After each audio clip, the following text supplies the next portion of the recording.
So, paano ko nga ba ginawa yung makeup ni Jenny Kim? First, inom muna tayo ng gluta. Oo, tama, kailangan yan. Eme. So, ang sekreto is yung skin preparation. Siyempre, yung mga Korean, ang kinis ng face nila. So, dapat makinis din ng makeup. Nag-toner lang ako and then nice ko muna itong hair ko. Yung toner na gamit ko is from Garnier. At sinunod ko itong face mist ng Cosr X. Ang ganda nito. Pwede din to sa katawan. Then, ang ginawa kong primer dito is tong kay Dr. Leo 2-in-1 moisturizer and primer na kasi siya. Ayoko kasi ng matte.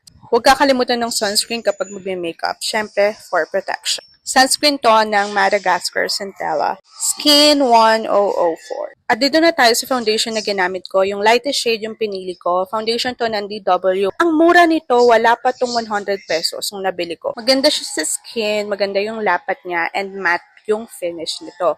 Kaso nga lang, ang problema ko dito is nag-oxidize siya, kaya better na lighter yung piliin nyo kaysa doon sa skin tone nyo. Mabilis nga rin siyang mag-set, so make sure na bilisan nyo yung pag-blend. Pwede itong foundation na to doon sa mga nagtitipid and for students. Gumamit lang din ako ng Dazzle Me na concealer.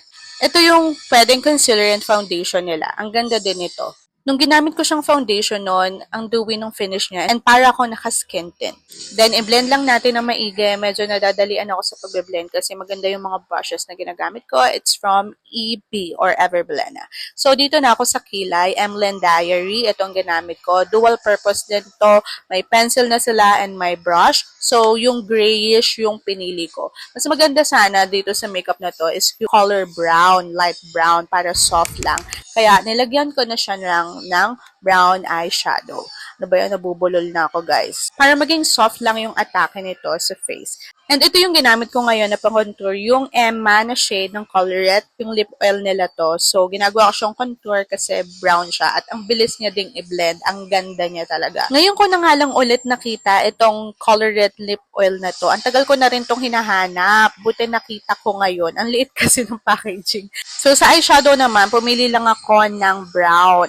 And kayo nang bahala, basta yung light na shade yung gamitin ninyo. And naglagay din ako ng eyeshadow dito sa bandang baba ng mata ko. Naglagay din ako ng eyeliner na black sa waterline, pero hindi yung sobrang black ha, para soft pa rin tingnan. Ito naman, liquid blush to ng Dear Me, Thailand product yan. Yung violet or yung purple na blush yung pinili ko. Then, pinatungan ko siya ng powder blush ng Everblena, yung Golden Hour. Lagi itong sold out, pero ang ganda nito. Puro na lang si ganda. Oo, ang ganda kasi talaga nito, yung shade niya. Oh my gosh. Pang sweet-sweet na attack. Tapos, nilagyan ko din ng contour dito sa cheeks para